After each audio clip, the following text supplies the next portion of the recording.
Tu me dis quand est-ce qu'on doit commencer? J'attends que deux personnes se connectent.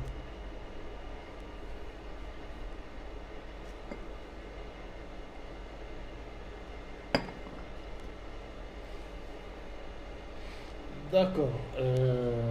En bonnement Mali Djibi Kanoubawa, chers téléspectateurs de Mali Djibi, nous sommes encore devant vous pour parler aujourd'hui d'un sujet spécial et d'une association spéciale. Parce que comme vous savez, tous les jours nous essayons d'informer le peuple malien dans la mesure du possible sur divers enjeux de la vie de tous les jours. Aujourd'hui, le sujet que nous avons choisi, c'est la lutte contre le cancer.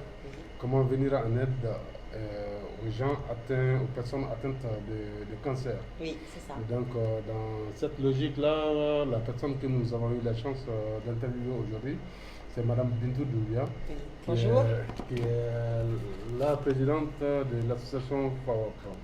FAOP, Bintou va nous dire c'est quoi FAOP déjà. Et puis, après, au fur et à mesure, nous allons vous éclairer quelles sont les solutions que FAOP a trouvées pour venir en aide aux personnes atteintes de cancer, ainsi que les personnes qui les aident à surmonter ces problèmes-là. Bintou, nous vous remercions vraiment. Moi, je suis Abdoulaye Ba, enchanté. Merci. On se connaît via le Haut Conseil des Maliens de France. Oui, c'est ça, grâce à donc, je suis vraiment honoré de t'avoir aujourd'hui. C'est plutôt moi. Merci encore de m'avoir accueilli et tout. Merci. Donc, c'est quoi FAOP déjà du tout? C'est tout simple. En fait, l'association FAOP, je l'ai créée il y a 5 ans. Et je suis infirmière et tout. Et du coup, j'ai commencé à travailler aux urgences, au service des urgences. Et en fait, les urgences et tout, c'est une porte ouverte de tout. On reçoit des patients de 15 ans jusqu'à 110 ans, de toutes les pathologies. Et toutes les pathologies et tout. Ça va être de la bobologie jusqu'à l'arrêt cardiaque. Et aussi des gens qui viennent pour qu'on les diagnostique aussi le cancer ou aussi pendant les effets secondaires. Et pendant mes services et tout, j'ai rencontré beaucoup de patients qui me parlaient beaucoup de leurs effets secondaires qu'ils avaient par rapport à la chimiothérapie, qui étaient les signes de soi. La chine de soi, pourquoi la chine de soi? Les signes de soi, c'est... Quand il y a une chimiothérapie, ça diminue la confiance en soi? En fait, les signes de soi, je vais dire, c'est tout ce qui est l'apparence. Souvent, les patients, quand je les avais, ils me disaient « Ah, mais vous avez des beaux cheveux. Avant, il fallait voir comment j'étais. J'avais des cheveux comme ci, j'étais comme ci, j'étais comme ça. Et du coup, en fait, les patients ils m'ont dit que pendant la chimio, après la chimio et tout, ils se retrouvaient avec des cheveux, entre guillemets et tout. Parce que pendant la chimio, il y a des chimios qui fait qu'il faut se raser la tête, qui fait perdre les cheveux. Et les chimios, normalement, on n'a pas besoin. Mais celles qui font que les personnes perdent tous leurs cheveux, après, pour récupérer les cheveux qu'ils avaient avant et tout, soit ça poussait pas pareil, soit ça poussait mieux. Et du coup, la plupart des temps, c'était les gens et tout qui se retrouvaient avec des cheveux et tout qui n'étaient pas bien. Et surtout pendant la maladie et tout, de se retrouver avec la tête rasée et tout, c'était quelque chose qui était vraiment douloureux pour eux, qui était choquant pour eux et pour leurs entourages. Et du coup, souvent, ils se sont plaints. Ils me disaient que l'effet secondaire, en fait, les signes de soi, c'est ça, en fait. C'est l'image qui dégageait pendant la maladie. Et moi, je me suis dit, en tant que soignant, on leur donne des traitements. J'aimerais bien les aider au-delà de ce que je fais en tant que personnel soignant. Et c'est de les aider pendant cette période difficile. Et surtout, les patients, ils m'ont souvent dit que, en fait, nous, les soignants, on banalise les signes de soi, qui est 50% de guérison avec les traitements et 50% le mental est très important. Et du coup, c'était un côté qu'il ne fallait pas négliger. D'accord. Et du coup, par rapport à ça, je me suis dit, qu'est-ce que je peux faire pour aider ces personnes-là? Et j'ai essayé de mettre en place, et j'ai une idée en fait de base, c'était de créer une perruque indétectable. Parce qu'après, quand les personnes étaient rasées, il y avait une différence. Mais ils étaient complètement, comment dire, ils passaient de la personne, en fait, ils sont dans une espèce de case. Moi, j'appelle ça le case cancer. Et ça, moi, j'ai trouvé ça pas normal que une jeune fille de 16 ans qui met une perruque et tout, à 10 000 km, on voit que c'est pas ses vrais cheveux. Et là, on voit tout de suite. Ça sentait toujours que. Elles sont malades. Tout de suite que c'est pas les cheveux naturels. Voilà, et qu'elles sont malades. Ouais. Et du coup, par rapport à ça et tout, c'est. Moi, je trouvais, en tant que personne soignante et en tant que femme, je trouvais ça vraiment frustrant de perdre les cheveux. Pour moi, les cheveux, c'est un synonyme très fort. Nous, les Africains, on a la chance de changer les cheveux tout le temps. Et c'est vrai qu'ici, on est en France et tout, c'est différent. Et par rapport à ça et tout, j'ai eu l'idée de créer une perruque indétectable avec les cheveux des patients. Ah, avec les vrais cheveux? Avec leurs vrais cheveux. Ah, d'accord. Du coup, j'ai fait des recherches parce que c'est... je suis partie voir si c'était possible ou pas. Et je suis même partie au Brésil. Parce que, jusqu'au Brésil quand même. Oui. Ah, okay.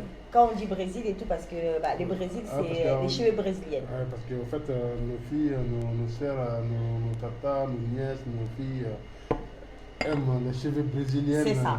Voilà. Et du coup, puisque les cheveux brésiliennes et tout, c'était à la mode et tout, il y a 5 ans, je me suis dit et tout, pour avoir, comment ils font pour récupérer les cheveux, parce qu'eux, de base, ils récupèrent sur des personnes, et après, il y a un circuit et tout pour faire des perruques ou des cheveux.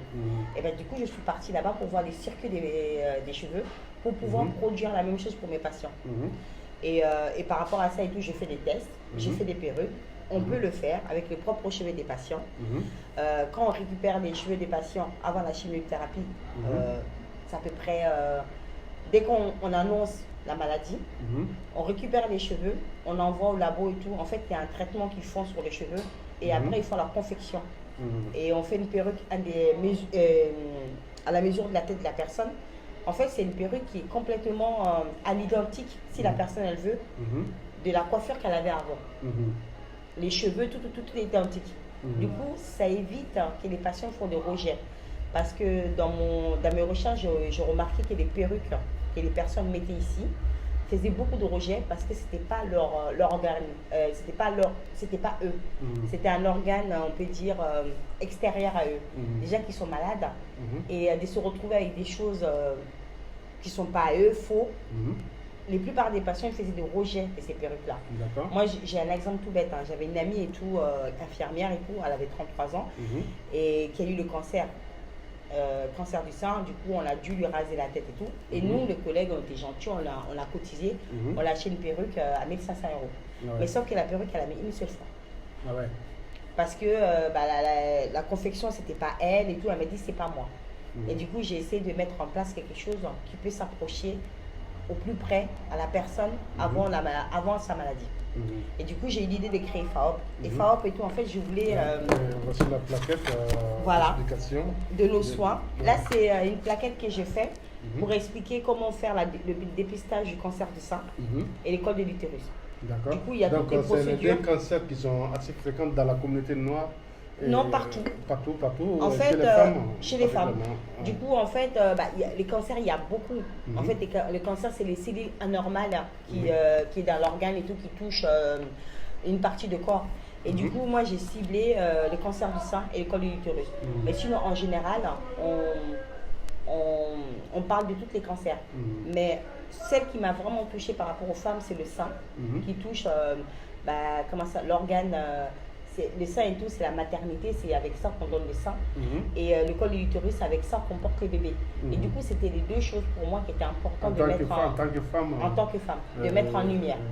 Vous vous êtes senti concerné par ces deux cancers-là particulièrement. Mais pourquoi pas le cancer de la prostate pour la gente masculine? Je vais le traiter bientôt. En fait, tous les gens... Donc pour l'instant, la spécialité de FAOP, c'est... En fait, là, on a fait un focus sur le cancer du sein et les cols de l'utérus. Mais sinon, notre spécialité et tout, on traite tous les effets secondaires liés à tous les cancers. J'ai pas... Parce que les cancers et tout, ça, il y a des cellules anormales qui se trouvent partout dans le corps. Et du coup, je ne peux pas traiter... Je traite aujourd'hui le sein parce qu'il faut faire un focus sur un membre, un organe. Mais en général, et tout, le cancer du prostate et tout, le chirurgien, on va bientôt le traiter. Et comme d'autres cancers et tout qu'on peut traiter. Mais c'est vrai que le cancer du sein, qui est fréquemment et qui touche énormément le sein et tout, c'est un peu un organe de séduction aussi. Et c'est avec ça qu'on allait nos bébés. Que les femmes généralement montrent leur féminité à travers avec ça. le sein. Avec ça. Et du Voilà. coup, je voulais faire le focus sur ces deux-là. Mais après, et tout, on ira voir d'autres trucs, d'autres concerts. Et du coup, par rapport à ça, je voulais représenter, par rapport au nom de l'association, des choses qui étaient, qui me paraissent importantes. Ouais. Du coup, par rapport à ça, j'ai fait des anagrammes. C'est des mots que j'ai pris par-ci, Donc, par-là. explique-nous. Voilà. Et du coup, des anagrammes et tout, j'ai pris le P comme précieuse, en anglais, précieuse. Parce que pour moi, la vie, elle est précieuse. L'humain est précieuse. La santé est précieuse. Et la vie, elle est précieuse. La femme, elle est précieuse. Et du coup, je voulais vraiment que ces mots m'accompagnent. HA comme R. Parce que comme je vous ai dit, j'ai commencé par les cheveux. Parce que dans la maladie du cancer en Europe, la première chose pour savoir si tu as le cancer et tout, ben, c'est la chute de cheveux qui montre tout de suite que tu es malade. Et du coup... d'accord, la chute des cheveux fait partie des symptômes du cancer. Voilà, en fait. les effets secondaires. Ah, les effets secondaires. De la chimiothérapie. D'accord. Et là, tout de suite, ces effets secondaires-là montrent qu'une personne qu'on voit qu'elle est rasée, on sait tout de suite qu'elle a un souci de santé, quoi. En général et tout, la plupart des dames qui sont rasées et tout, on voit que y a un truc qui va pas. Et ça montre tout de suite qu'elles ont un truc qui va pas. Et du coup, les cheveux, je voulais que ça m'accompagne dans FAOP. Et après, les WO, woman, comme la femme, et ou le world, le monde en anglais, et P comme professionnel de santé. Parce que c'est très important pour moi que mes patients, mes adhérents sachent que je suis personnel de santé. Voilà. D'accord. Et du coup, ça. Qui compose FAWOP. Voilà. Et du coup, j'ai pris tous ces mots et ça m'a donné FAWOP. D'accord. Ok, merci pour la précision. Merci. Et je me souviens très bien qu'à un moment donné, vous avez approché certaines structures de la communauté malienne de France, en particulier le Haut Conseil des Maliens de France, dont nous saluons tous les membres. C'est ça, Kumba, Demba, tout le monde. Tout le monde. Et donc c'était en vue de présenter l'association FAOP. Voilà. Et puis de demander leur accompagnement. Voilà. Est-ce que ça a été à hauteur de souhait pour vous?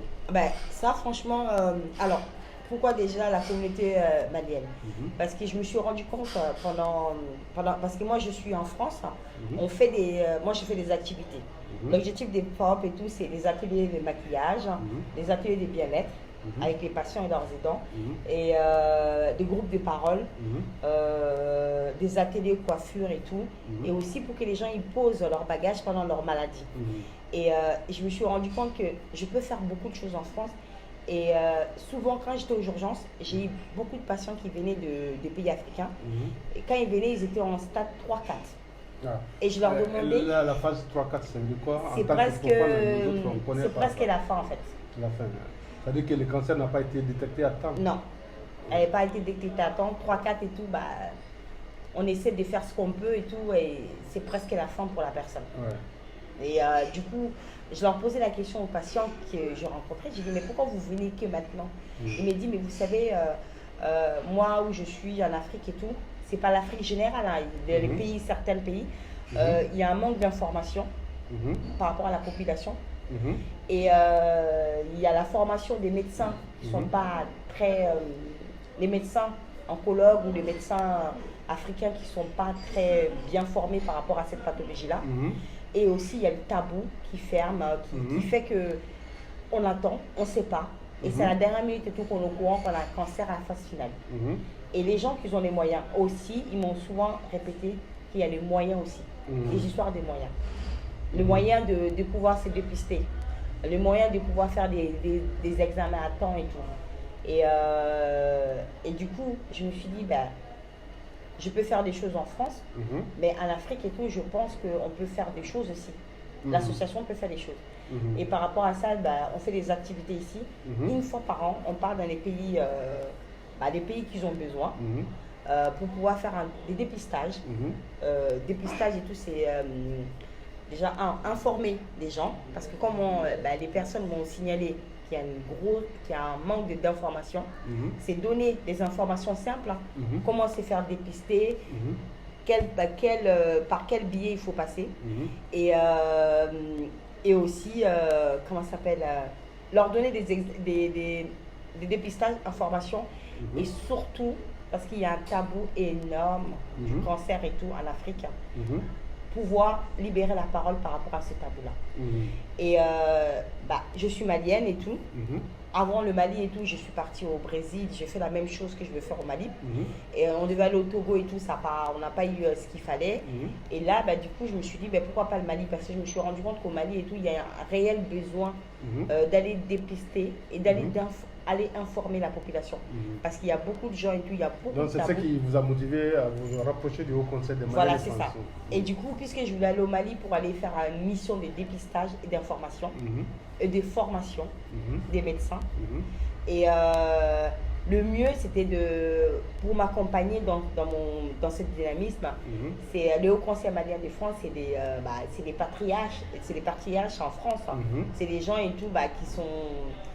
c'est les anciens, nos pères et tout. Et avec leur appui, leur accord et leur accompagnement et tout, la mission pour moi et tout, elle est bien menée. Et chose qui s'est passée puisque je me suis approchée d'eux.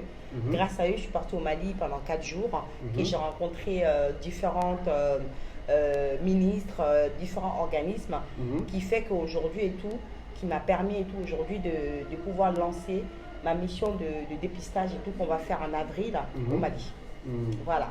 D'accord, donc vous avez réussi, à ce que je sache, cette brillante mission à Bamako. Et vous êtes arrêté à Bamako ou vous êtes parti dans d'autres villes? Non, je suis partie à Bamako déjà pour faire des prises de contact. Prises de contact avec les médecins, avec le gouvernement de l'autorité malienne qui nous donne, on peut donc dire... vous avez pu rencontrer les autorités en charge de la santé publique? C'est ça. Au Mali. Tel que alors les noms et tout, on a rencontré les secrétaires généraux de la santé, on a rencontré la ministre de la Santé, on a rencontré la directrice de la production des femmes, qui est très important parce que c'est le BABA. Et j'ai eu la chance d'être accompagnée par Dr Teguité à l'hôpital Gabriel Touré, et qui va nous appuyer et qui va nous aider pendant la mission de dépistage et qui a déjà fait du dépistage au Mali. Et du coup, lui, avec son aide et son expérience, nous a conseillé d'aller dans la ville de Ségou. Parce que Ségou et tout, c'est là-bas qu'il y a réellement, en fait, à Bamako, on a besoin d'être formé, d'être informé et tout. Mais pour lui et tout, le mieux, c'est d'aller dans la ville de Ségou, parce que là-bas et tout, il y a un réel besoin. Voilà, et du coup... Donc vous avez été à Ségou, Bamako, Ségou? Non, en fait, ils m'ont juste... je suis partie à Bamako et j'ai rencontré Dr Teguité qui est chargé de cette mission. Et j'ai rencontré les ministères et les personnes clés, comme les médecins, pour pouvoir... nous aider pour aller à Ségou. Et c'est eux qui ont décidé, avec le médecin, avec le Ségal, le secrétaire général de la santé, c'est eux qui ont décidé qu'on ira à Ségou, parce que Ségou et tout, il y a un réel besoin là-bas. Ah d'accord. Voilà. D'accord, donc ça c'est dans une autre étape qu'on va faire. Qui va venir. Donc actuellement, quels sont... en dehors de tout ce que vous venez de m'expliquer, les moyens d'action concrètes en France, en région Île-de-France, parce que ça ce que je sache, vous êtes basé en région Île-de-France. C'est ça. D'accord. Vos moyens d'action concrètement, de sensibilisation vers la communauté malienne de France. Avant tout, nous sommes des Maliens, nous sommes sur une page malienne. C'est ça. Donc notre intérêt, c'est de pouvoir informer la communauté malienne pour qu'ils sachent qu'il y a une telle structure qui est là pour aider les gens, disons, qui sont atteints de cette pathologie qui est le cancer, et qui n'est pas une fatalité en soi, on peut lutter contre. C'est pas une honte. Voilà, c'est pas une honte. On peut lutter aussi, on peut aider, vous aider également les aidants, les personnes qui aident les personnes atteintes de cancer. Donc vos moyens d'action en région Île-de-France, si vous pouvez nous en parler un peu. Alors moi, comme vous avez dit, je me suis beaucoup entourée de la communauté, le Haut Conseil malien de France, l'UNESCO, Et la ville de Châtillon aussi qui nous Donc ça, soutient. c'est des partenaires institutionnels pour l'instant. C'est ça qui nous permet d'avoir accès aux gens pour donner des informations.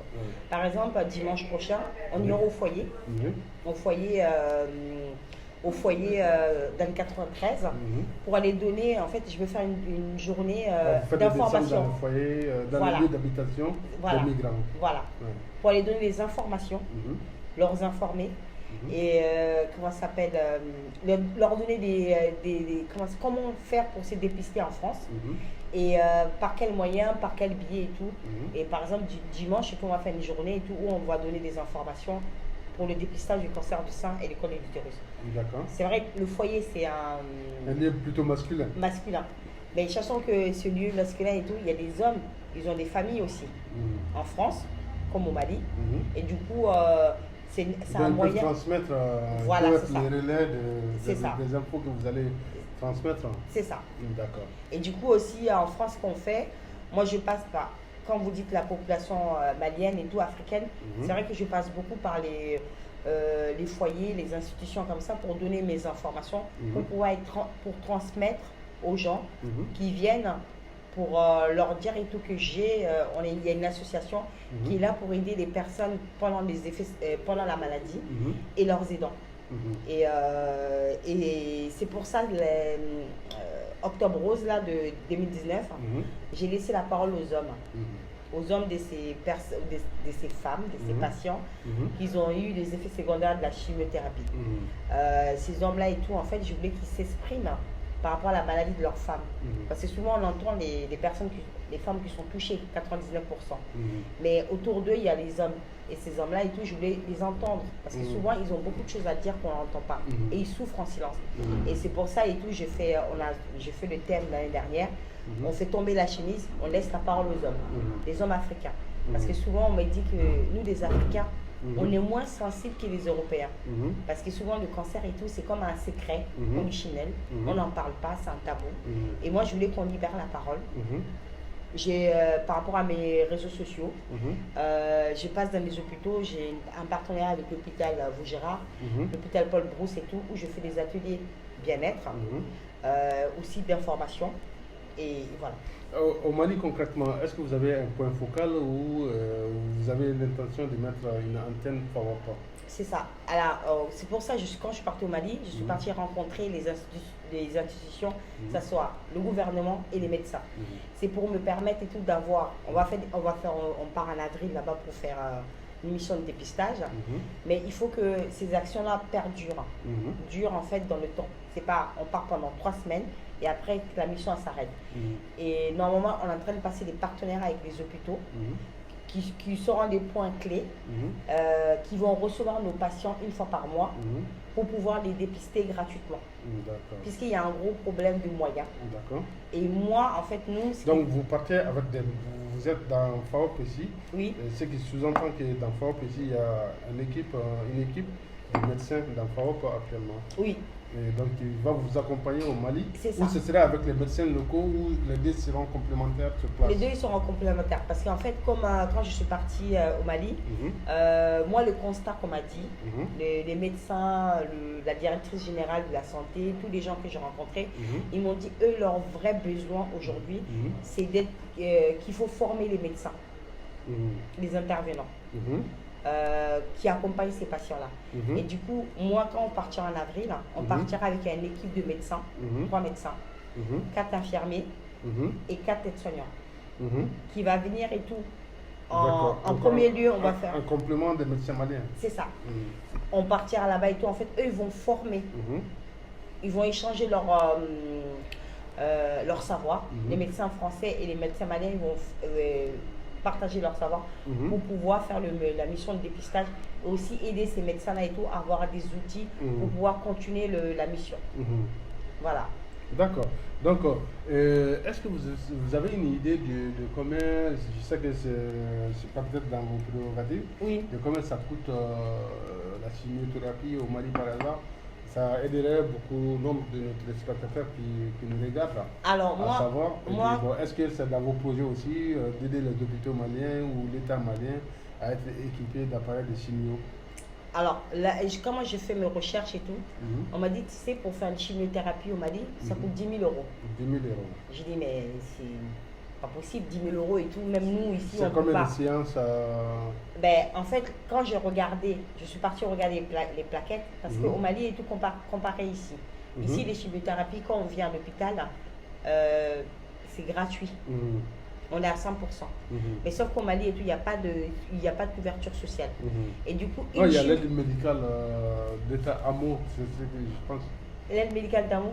Il y a une aide médicale qui s'appelle AMO. Ok, mais ça couvre les chimios? Je ne sais pas, je n'ai aucune idée. Normalement, moi, dans mes recherches, ce qu'on m'a dit, non. Et du coup, une chimiothérapie pour une personne et tout, une séance de chimio coûte environ, en euros, ça fait 150 euros par séance. Et quand tu calcules par rapport au nombre de séances que la personne a besoin, en tout, ça fait à peu près 10 000 euros. Ah ouais. Plus de consultations. Est-ce que c'est dans vos projets de rendre très bas ce coût? Ben, moi, dans le projet, ce qu'on a, c'est de passer des partenariats avec les hôpitaux, ou, comme je vous ai dit, une fois par mois ou 2 fois par an. On est ici en Europe, je suppose que souvent, on peut avoir peut-être le don de ces matériels-là en faisant une bonne campagne. Est-ce que c'est dans vos programmes de faire une telle campagne? C'est dans nos programmes, parce que moi, ce que je trouve vraiment extraordinaire au Sénégal, par exemple, tout ce qui est traitement de la cancer du col de l'utérus, c'est gratuit. Les gouvernements soignent les femmes gratuitement. Et j'ai posé la question au gouvernement malien, j'ai dit, mais comment ça se fait qu'on ne peut pas avoir ces mêmes méthodes? Parce que quand même, l'appareil, comment ça s'appelle, le col de l'utérus et tout, c'est l'appareil où on fait la production des enfants. C'est quand même, c'est l'avenir. Et comment ça se fait que ce n'est pas gratuit? Ils m'ont dit qu'ils n'ont pas les moyens pour l'instant. Et je pense que, comme vous dites, de faire des campagnes, de sensibiliser aussi l'État malien. Et je pense que si les Sénégalais ont réussi à faire ça gratuitement, l'État malien aussi a la possibilité de le faire. Mais il faut juste en parler, taper du poing pour que ces soins-là soient gratuits pour les patients. D'accord. Donc, ce qui m'amène à cette question, vos réponses là m'amènent à un autre volet, qui est le volet financement du FAO. Donc, j'ai vu sur votre page Facebook que vous avez des t-shirts, vous avez des calendriers que vous proposez pour vous aider à financer le projet. Voilà. Donc, voici voilà, les t-shirts. Les t-shirts FAO. Derrière, c'est écrit tomber la chemise, les hommes prennent la parole. Voilà, comme donc, je vous ai dit. Voilà, c'est la même chose. Les mêmes anagrammes qui sont écrits. Les t-shirts sont à 18 euros. Voilà, les t-shirts sont à combien? 18 euros. Oui. Et les calendriers, malheureusement, et tout, j'ai pas pu le ramener là. Les calendriers sont à 20 euros. En fait, les calendriers et tout, j'ai laissé la possibilité. Donc, c'est des choses qui vous aident à financer les voyages. C'est ça. Et ce qui me permet, c'est de vendre des accessoires qu'on a et surtout les dons. Les dons et les partenariats avec des institutions comme Orange Money avec qui nous a aidés par rapport à notre gala et tout et la mission qu'on est parti au Mali. Et c'est des partenariats comme ça qui m'aident, des donataires et tout pour pouvoir financer. Donc les gens peuvent vous faire des dons via quel support? Est-ce que vous avez un support, une plateforme de financement participatif ou est-ce que quel autre support vous avez, PayPal ou voilà, si vous pouvez donner beaucoup plus d'indications parce que je pense que c'est un truc, voilà, c'est une chose d'intérêt public finalement. Et du coup, pour faire les dons et tout, c'est tout simple. Vous allez sur notre page à FAOP, il y a un lien et tout sur Alloasso où on peut faire des dons sur Alloasso. FAOP, ça s'écrit PHA. WOP. Et vous avez un site internet ou c'est... On a un site internet et il y a un endroit et tout, il y a marqué faites des dons. Et ces dons-là et tout, ça va directement sur le compte et c'est ça qui vous aide à injecter par rapport aux appareils médicaux avec qui on va aller faire les dépistages, qui nous permettra d'acheter ces matériels-là et de financer les billets d'avion des médecins qui vont aller former et aussi leur voyage. Voilà. Et du coup, c'est les dons. Les dons et tout. Vous pouvez faire des dons et tout sur le site de FAOP. Et FAOP, vous allez FAOP.com. Il y a une partie dons et soit sur Alloasso avec qui on collabore et tout, on peut faire des dons aussi via ça. D'accord. Voilà. Donc, ici, je pense qu'il y a des événements qui sont prévus en dehors des descentes dans les foyers. Oui. Est-ce que vous pouvez, en dehors du voyage du mois d'avril au Mali, Oui. les activités en cours, vous pouvez nous en dire un peu plus? Alors moi, comment ça s'appelle, comme j'ai dit souvent et tout, quand on parle de cancer et tout, les gens souvent ils ont peur parce que c'est quelque chose qui fait peur, c'est un peu comme la mort. Et du coup, pour pouvoir, on peut dire, passer mon message plus facilement, j'ai eu l'idée de créer un concours de jeunes talents. En fait, c'est concours de jeunes talents parce que je me suis rendu compte que l'Afrique est bourrée de talents. L'Afrique a du talent. Et ces talents-là, et tout souvent, j'ai rencontré des gens qui sont venus en France. Malheureusement, quand ils sont arrivés à l'hôpital où je travaillais et tout, bah, ils n'avaient plus ces talents-là parce qu'ils sont passés par le circuit migrant du Mali, Libye, jusqu'en France. Et tout ce qu'ils ont connu comme comment ça s'appelle, mal, le traversée du Mali en France fait qu'après, quand les jeunes ils arrivent ici, ils sont tellement traumatisés, dégoûtés par le voyage. Quand ils arrivent et tout, les talents qu'ils avaient, ou chanteurs, musiciens et tout, ils ont plus. Quand ils arrivent en Europe et tout, ils sont obligés de prendre autre chose. Et moi, je trouve que ça, après, ça meurt. C'est comme si on tue des artistes, quoi, en fait, africains. Et du coup, je me suis dit et tout, pourquoi pas donner la possibilité à la jeunesse africaine de montrer leur talent, qui permettra aussi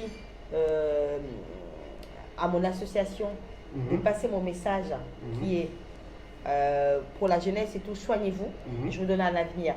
L'avenir et tout, c'est que quand ils se soignent, c'est le dépistage, de savoir ce qu'il faut faire pour se dépister. Avoir les bonnes adresses. Voilà, les bonnes informations, les bonnes adresses au Mali ou ici. Et en échange et tout. Donc, en gros, votre activité, en clair, c'est transversal ici et là-bas. Voilà, c'est ça. Et du coup, je leur donne la possibilité et tout de montrer leur talent. Là, on fait un concours de jeunes talents qui permettra d'élire le meilleur talent, que ce soit dans la chanson, mannequinat et designer au Mali. Et on a 20 ambassadeurs là qu'on a sélectionnés dans le concours des jeunes talents. Et c'est ces ambassadeurs qui seront le porte-parole de la cause. Et du coup, et à la fin, puisqu'on va faire, on a lancé le concours des jeunes talents le 1er 2 février. Et là, on va faire des missions, par exemple, les journées de la femme. On va faire un match avec les mannequins, qu'on a sélectionnés, et les médecins maliens et les infirmiers, et qui permettra et tout, c'est une journée d'information et de sensibilisation, puisque c'est la journée de la femme. Ce jeune-là donnera des informations, ils iront rencontrer des malades à l'hôpital et tout, et ils vont véhiculer le message des FAOP pour pouvoir dépister les gens. Oui. D'accord. Alors, on a une petite fille qui est pas très contente. Et du coup, la mission et tout, c'est donner à ces jeunes-là et tout les outils pour pouvoir communiquer le message. Et la stratégie des FAOP et tout, c'est passer par la jeunesse, parce que pour moi, la jeunesse, c'est l'avenir. C'est eux qui vont faire grandir l'avenir. C'est donner ces messages-là, les bonnes informations à la jeunesse pour pouvoir avoir un avenir sain pour eux et tout plus tard. Voilà. D'accord. Ok, donc je pense que nous sommes pratiquement arrivés à terme de l'émission. Et votre mot de la fin, s'il vous plaît. Et puis désolé pour le désagrément.